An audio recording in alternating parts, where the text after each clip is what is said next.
Hello বন্ধুরা, সকলকে স্বাগত জানাচ্ছি আবার একটা নতুন ভিডিওতে। আপনাদের অনেকেই জানেন এবং তারপরে ইউটিউবের থাম্বনেল দেখে আপনারা ঠিক ভিডিওই চলে আসছে।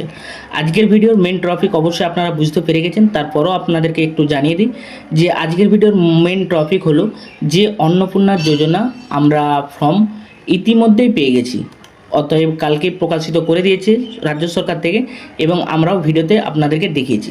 সেই অন্নপূর্ণা ভাণ্ডার বা অন্নপূর্ণা যোজনার ফর্ম কিভাবে পূরণ করবেন সেটা সম্পূর্ণ প্রসেস আমরা আজকের এই ভিডিওতে আপনাদেরকে কিছু কেমন তুলে ধরছি যতটা সম্ভব হয়।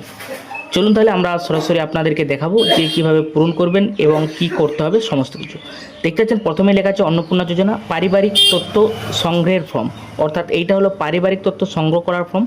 এখানে প্রতিটি বিভাগে টিক বা চেকবক্স বিকল্প এবং নির্দেশাবলী রয়েছে। প্রতিটি চেকবক্স ক্ষেত্রে পরিষ্কারভাবে চিহ্নিত করা হয়েছে আবেদনকারী এবং যাচাইকারী কর্মকর্তাদের জন্য প্রয়োজনীয় নির্দেশাবলী প্রদান করা হয়েছে। প্রতিটি বিভাগের পূরণ করা বাধ্যতামূলক, অবশ্যই প্রতিটি বিভাগ বা প্রতিটি ক্ষেত্রে পূরণ করা অবশ্যই। এখানে বিভাগগুলো দিয়ে দিচ্ছে বিভাগ বা ক্ষেত্র, এই ধারে এই সাইডে আছে বিভাগ বা ক্ষেত্র, এই সাইডটা হলো বিকল্প ইনপুট, অর্থাৎ আপনাকে এই সাইডটায় লিখতে হবে। এখানটা নির্দেশনা অর্থাৎ কি করতে হবে কীভাবে করতে হবে সেগুলো সমস্ত কিছু এই সাইডেই লেখা আছে, অর্থাৎ একবারে ডান সাইডে লেখা আছে। তাহলে তিনটে প্রসেস বোঝা গেল। এখানে অর্থাৎ প্রথম আছে পারিবারিক পরিচয়, যেহেতু এটা প্রথমেই লিখে দিয়েছে যে পারিবারিক তথ্য সংগ্রহ, সেই জন্য প্রথমে লিখে দিয়েছে একবারে পারিবারিক পরিচয় অর্থাৎ পরিবারের প্রধানের নাম, কিন্তু এখানে যার করা হচ্ছে তার নাম নয়, এখানে আছে পরিবারের প্রধানের নাম পুরো নাম লিখতে হবে। কিভাবে? এখানে আধার কার্ড অনুযায়ী। এবং আপনি ভাবছেন পরিবারের প্রধানটা আবার কে, তার জন্য আপনাকে কিছু করতে হবে না, নিচের দিকে চলে যাবেন একবারে। দেখতে পাচ্ছেন এখানে টোটাল 12টা থেকে 13টা পেজ আছে, মানে বুঝতে পারছেন এটা কোন লেভেলের ফর্ম ফিল আপ হচ্ছে। আদেও এটা কি অন্নপূর্ণার জন্য কি হচ্ছে না কি পরিবেশ হচ্ছে, অবশ্যই জানাতে ভুল করবে না। এখানে 10টা লিখে দিচ্ছে। পরিবারের মেন বলতে এমন একজন ব্যক্তিকে বোঝায় যারা সাধারণত একসঙ্গে বসবাস করেন এবং একই রান্নাঘর থেকে খাবার গ্রহণ করেন, যিনি মেন হেড তাকে পরিবার প্রধান বলা হচ্ছে। চলুন আমরা প্রথম থেকে যাই, যেহেতু অনেকগুলোই পেজ আর এটা পূরণ করতে অনেক সময়ও লাগবে, আর এত কিছু ডিটেলস এই প্রথম এরকম ফর্মে আমরা ফেস করছি যে একটা অন্নপূর্ণা যোজনার ফর্ম এত ডকুমেন্টস লাগবে সেটা ভাবার বাইরে। পরিবারের প্রধান অর্থাৎ যিনার পরিবারের প্রধান আছে তেনার নাম লিখবেন আধার কার্ড অনুসারে। এখানে জন্ম তারিখ অর্থাৎ জন্ম তারিখটা আপনাকে অবশ্যই দিতে হবে, প্রথমে দিন, তারপর মাস, তারপর বছর, এখানে কিন্তু লিখতে হবে। তারপরে পরিবারের প্রধানের নাম অর্থাৎ HOF head of the family, লিঙ্গ অর্থাৎ কোন পুরুষ না মহিলা না অন্যান্য, তার এখানে টিক চিহ্ন দিতে হবে। পরিবারের প্রধানের HOF অর্থাৎ হেড অফ দ্য ফ্যামিলির আধার নম্বর, রেশন কার্ডের পারিবারিক ID যদি থাকে তাহলে দিতে হবে। পরিবারের সংখ্যা কতজন, শুধুমাত্র সংখ্যায় লিখতে হবে এখানটাতে। ঠিকানা আপনার স্থায়ী ঠিকানা একবার পুরো ফুল লিখতে হবে। এখানে যোগাযোগ নম্বর অবশ্যই আপনাকে মনে রাখতে হবে। পরিবারের প্রধানের আধার নম্বর সংযুক্ত মোবাইল নম্বর, অর্থাৎ পরিবারের যে প্রধান আছে যিনার দিচ্ছেন তেনার আধার কার্ডের সঙ্গে যে নম্বরটা আছে সেই নম্বরটাই আপনাকে এখানটাই লিখতে হবে, যোগাযোগ নম্বরের জায়গায় এখানটাই লিখতে হবে। নাম, জন্ম তারিখ, লিঙ্গ, পরিবারের প্রধানের সঙ্গে সম্পর্ক অর্থাৎ নাম, জন্ম তারিখ, লিঙ্গ, পরিবারের প্রধানের সঙ্গে সম্পর্ক, আধার নম্বর, পরিবার সকল সদস্য, অর্থাৎ এটা পরিবারের সকল সদস্যর জন্য লাগছে। অন্নপূর্ণা যোজনার জন্য আবেদন করা হচ্ছে, হ্যাঁ, এবং বয়স 5 বছরের কম হলে আধার NI-তে যুক্ত করতে হবে, অর্থাৎ যদি পরিবারের প্রধানের অর্থাৎ 5 বছরের কম হলে আপনাকে না দিতে হবে, না চিহ্ন করুন, অর্থাৎ এখানে না চিহ্ন যেহেতু নেই। তারপর এখানে পরিবারের প্রধান সদস্যর নাম 1, পরিবার প্রধানের দিয়ে দিচ্ছে এবং সদস্য 1 মানে একজন সদস্য, তার নাম, জন্ম তারিখ, লিঙ্গ অর্থাৎ পুরুষ মহিলা যা হবে, পরিবারের প্রধানের সঙ্গে সম্পর্ক কী আছে সেটা লিখতে হবে। এখানে যে 1 নম্বর সদস্য লিখছেন অর্থাৎ আপনার বাড়ির পরিবারের সদস্য লিখছেন তার আধার নম্বর, এরকম করে সমস্ত দিতে হবে আপনার একবারে 5 নম্বর সদস্য পর্যন্ত হয়ে গেল। তারপর এখানে পরিবারের প্রধান, পরিবারের সকল প্রাপ্তবয়স্ক সদস্যের সংখ্যা, ব্যাঙ্ক অ্যাকাউন্ট, নগদ অর্থ স্থানান্তরের জন্য পরিবারের প্রধান এবং পরিবারের সকল প্রাপ্তবয়স্কদের ব্যাঙ্ক অ্যাকাউন্ট এখানে আপনাকে দিতে হবে। অবশ্যই DBT ক্রেডিটের জন্য আধার লিঙ্কযুক্ত ব্যাঙ্ক অ্যাকাউন্ট প্রদান করুন, অর্থাৎ DBT লিঙ্ক যে অ্যাকাউন্টে করা আছে সেই লিঙ্কটা দিতে হবে। এখানে HOF অর্থাৎ হেড অফ দ্য ফ্যামিলির bank name, account number, IFSC code, এবং এরকম করে 5টা যে সদস্য আছে সেই 5 জনের সদস্য এখানে দিতে হচ্ছে। তারপরে বলছি এপিক অর্থাৎ এইচওএফ এর সকল প্রাপ্তবয়স্ক সদস্য যারা প্রাপ্তবয়স্ক হয়েছে তাদের এপিক নম্বর, ভোটার তালিকা অংশ নম্বর সহ, মানে অন্নপূর্ণা ভান্ডার জন্য এপিক নম্বর এবং বিধানসভা অংশ সমস্ত কিছু, এইচওএফ অর্থাৎ head of the family epic নম্বর, বিধানসভা ক্ষেত্র এবং এখানটার অংশ, এগুলো সব দিতে হচ্ছে। এবং তারপর সদস্য অর্থাৎ যে 5জন ফ্যামিলি যা আছে, 5জন বা যতজন আছে সেরকম অনুসারে এখানে সকলের এপিক নম্বর অর্থাৎ ভোটার নম্বর, বিধানসভা ক্ষেত্রে এগুলো সবই দিতে হচ্ছে। তারপরে আবার 12 নম্বর আছে বিভাগ, অর্থাৎ যদি অসংরক্ষিত থাকে তাহলে যেইটা প্রয়োজন সেটা দেবে, যদি যেই এই কাজটার মধ্যে যেগুলো আছে দেখে প্রয়োজন শংসাপত্র, জাতিগত আর্থিক দুর্বল তার জন্য শংসাপত্র দিতে হবে। তারপরে রেশন কার্ড খাদ্যযুক্ত যদি হয় তাহলে ইয়েস, এবং দেখতে পাচ্ছেন এখানে যদি আপনার ডিজিটাল রেশন কার্ড থাকে তাহলে ইয়েস দেবেন, যদি না থাকে না দেবেন। আর যদি ইয়েস দেন তাহলে আপনার কোন কার্ড আছে সেটা এখানে লিখতে হবে, অর্থাৎ এখানে টিক চিহ্ন দিতে হবে। রেশন পরিবারের রেশন দোকান থেকে মাসিক রেশন তুলছেন কি না, অর্থাৎ আপনি যে পরিবারতে রেশন কার্ডটা দেওয়া আছে সেই রেশনটা থেকে বা রেশন কার্ডটা থেকে আপনি তো প্রতি মাসেই মাল তুলেন, তো সেই জন্য যদি তুলেন হ্যাঁ, যদি না তুলেন না।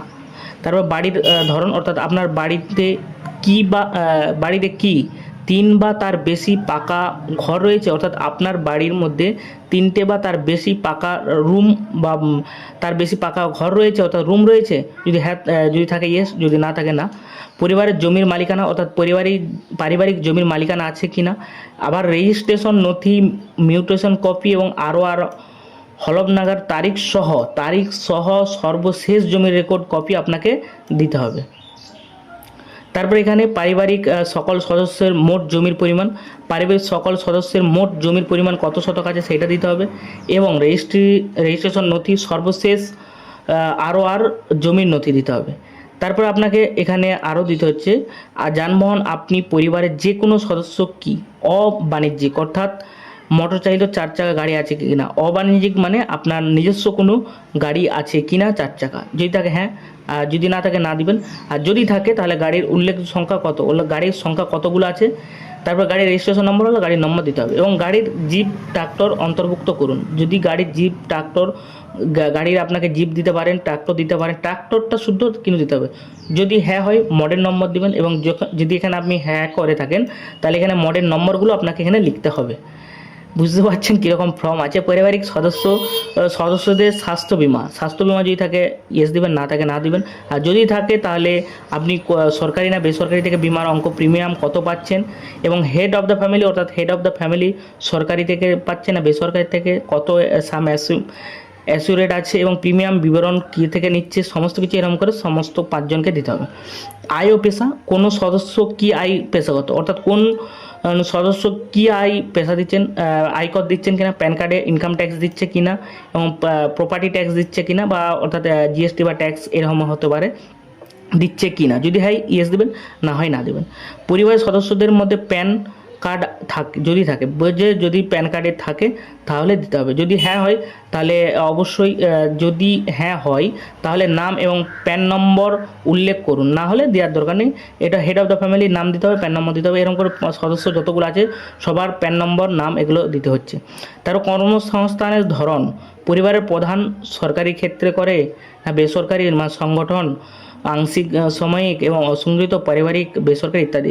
সবচেয়ে উপযুক্ত ঘরে টিক চিহ্ন দিন, যদি থাকে প্রয়োজনীয় নথিভুক্ত ঘোষণা জমা দিন, যদি কিছু কাজ করছে সেটা আবার প্রয়োজন। এরকম করে 5টা সদস্য আপনাকে দিতে হচ্ছে।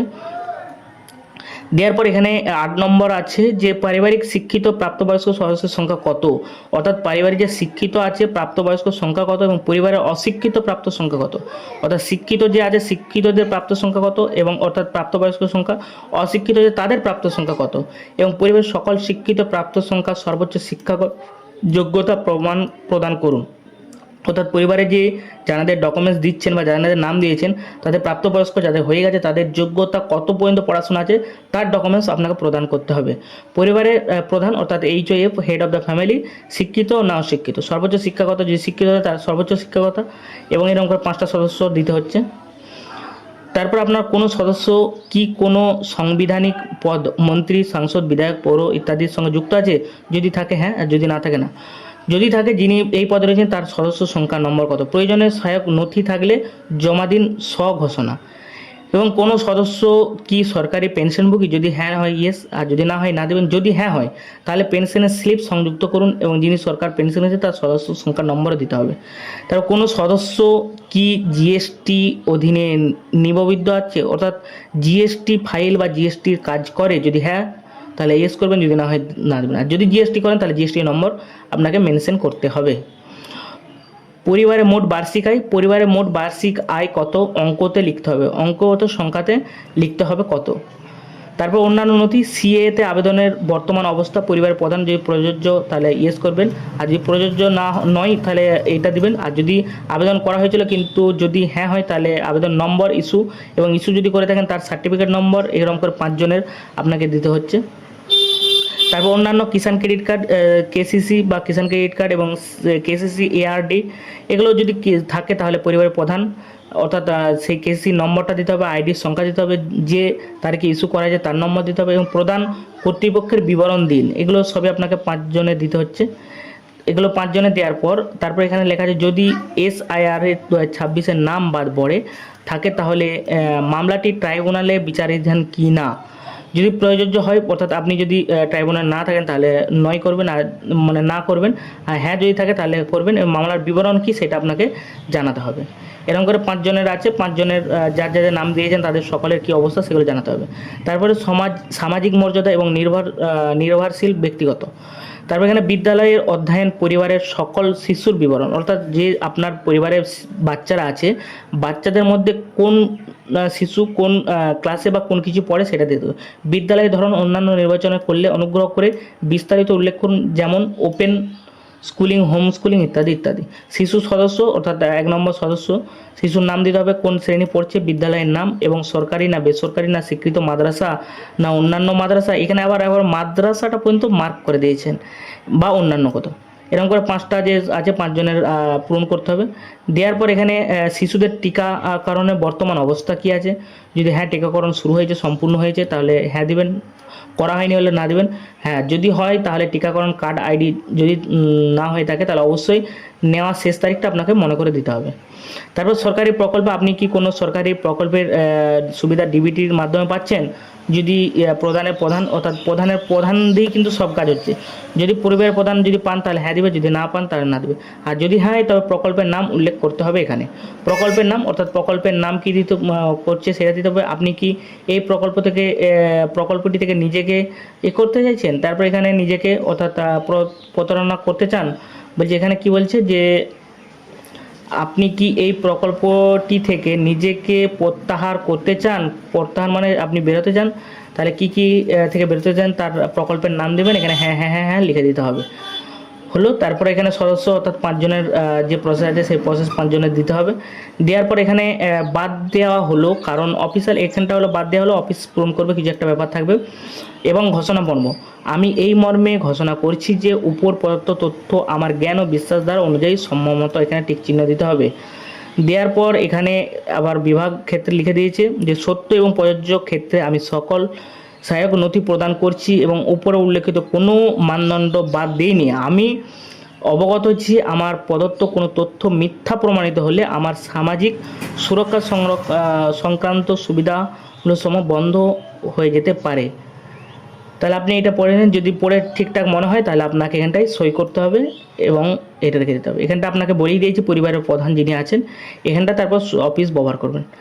বুঝতে পারছেন একটা ফর্ম ফিল আপের ভিডিওটা দেওয়ার জন্য আপনাদেরকে কতক্ষণ সময় লাগলো, একবার ভাবুন এটা পূরণ করতে কতক্ষণ সময় লাগবে।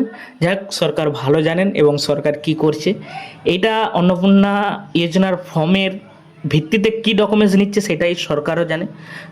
এই ছিল আজকের একটা ছোট্ট ইনফরমেশন। ভিডিওটা যদি ভালো লেগে থাকে তাহলে অবশ্যই লাইক করুন এবং বন্ধুর মধ্যে শেয়ার করতে ভুল করবেন না। দেখা হবে আবার একটা নতুন ভিডিওতে, তখন ভালো, তখন জয় হিন্দ।